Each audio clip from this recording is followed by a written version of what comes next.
Hello, everyone. Thank you for being with us today. I'm really excited about the conversation we're about to have on talent activation. I'll tell you what we mean by that, but first, you probably want to know who's talking to you. So I want us to introduce ourselves, and I'll start. My name is Monica Guillory. I'm a Human Resources Director with R.R. Donnelley, a global multi-channel communications company with employees literally working all over the world.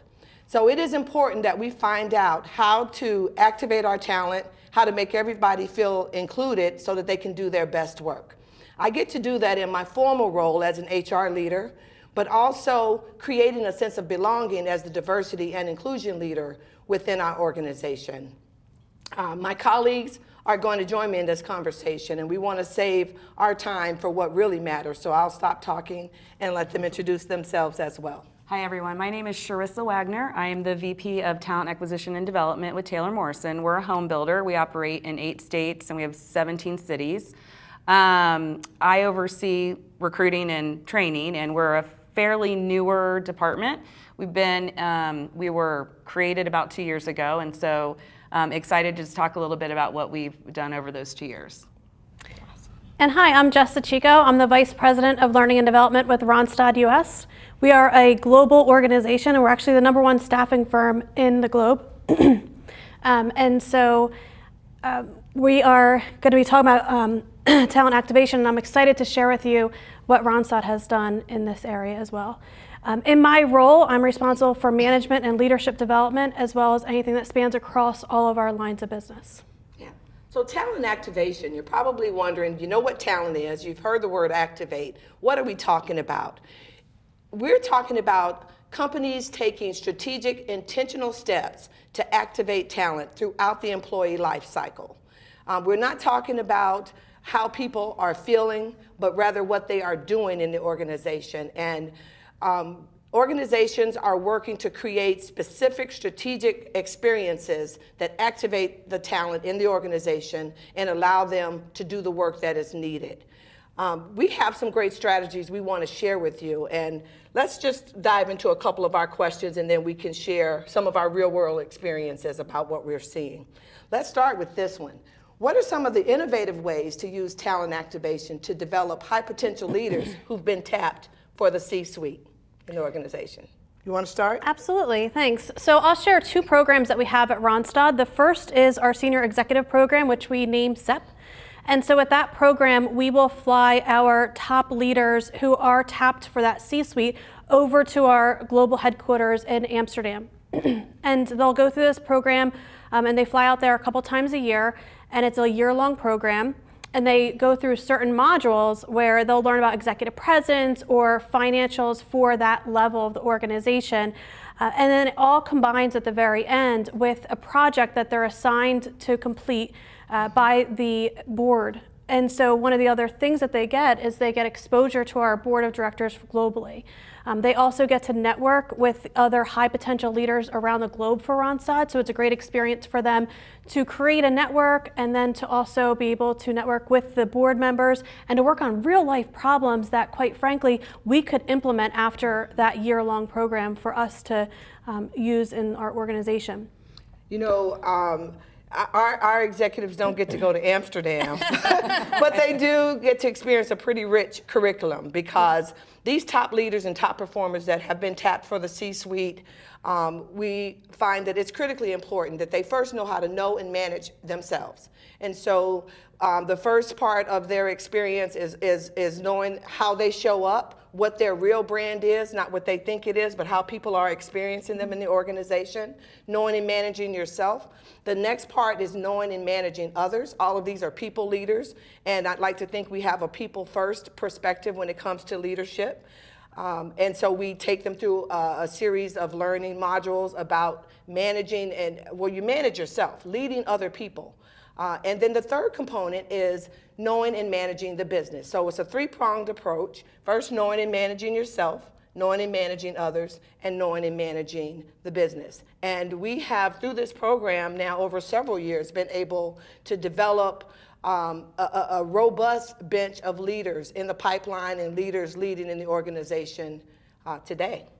And so just to piggyback off what you're saying, the other program, since I'll share the other one with you, is called Transformational Leadership. Now this is a new program within Randstad that we started a couple years ago, and it's a three-pronged approach. The first approach is where we get our presidents or CEOs of the countries, and then they also fly out, of course, overseas. And so with that, they are going to learn about digital, how to manage in this digital world. And I think that we can all agree that the way that digital has impacted the workforce today is you have to have a great rapid change, and how do you get your teams and your organization to be agile, to be able to accept and be able to implement the changes necessary in this digital world. So they go through that program. There is simulations in there, so that's the innovative part of it, where they may feel like they are great leaders, but going through this program in the simulation, they may score 80% or 90% and realize that they aren't perfect. There's room for growth and opportunity for them. So they leave that program. Now, the second prong of that is after they graduate from that program, then their organization will then go through this other program. Now that's virtual, so they don't have to fly overseas for it, but it is a virtual delivery where they do have webinars, so they connect with other people, and then also they have simulations. So they do go through a similar simulation as what their leader went through. So it's a great way to start building the organization from the top down. And the other interesting part is that that leader is the facilitator of the material. So they're owning the messaging. Absolutely. And then the very last piece that we have is our operations folks and the people that are actually implementing the change go through a train the trainer program, where then they know how to effectively roll out any of the new programs that we're going to launch. So that is excellent and comprehensive. Yes. Which brings me to the next question. I know you're going to want to get in on this, Teresa. Many employees feel like they're too busy to invest in their own development. Sound familiar? How do you balance talent activation opportunities related to learning with the daily job demands? So we have done this as a program called CSC, and it stands for Certified Sales Coach and Certified Superintendent Coach. So these are our largest volume of employees being in the field. Sales and superintendents, we're a home builder. So, and what we've been able to do is we had a gap between being able to identify those employees going into management roles, but also bringing on new employees and being scattered across 17 cities. As we were onboarding employees, it was difficult. We don't really need to train them. Most of them are coming in with the experience needed to sell a home or to manage a community. What they don't have is the Taylor Morrison way of doing it. Yeah. And so we created this program so that it started out as a nomination, raise your hand, I want to do this, but we also coupled it with, hey, leaders, if you know someone who's a great coach, a great mentor, they're looked at by their peers as kind of a leader. It really strongly encouraged them to participate in the program. And so it's a year long. We're actually getting ready to launch 2019's new class. And we will kick off a training in Scottsdale with the entire group. There's about, I think, 75 of them.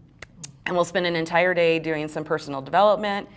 And then we'll split up into sales and construction, and they'll do more tactical. What am I supposed to do with a new employee?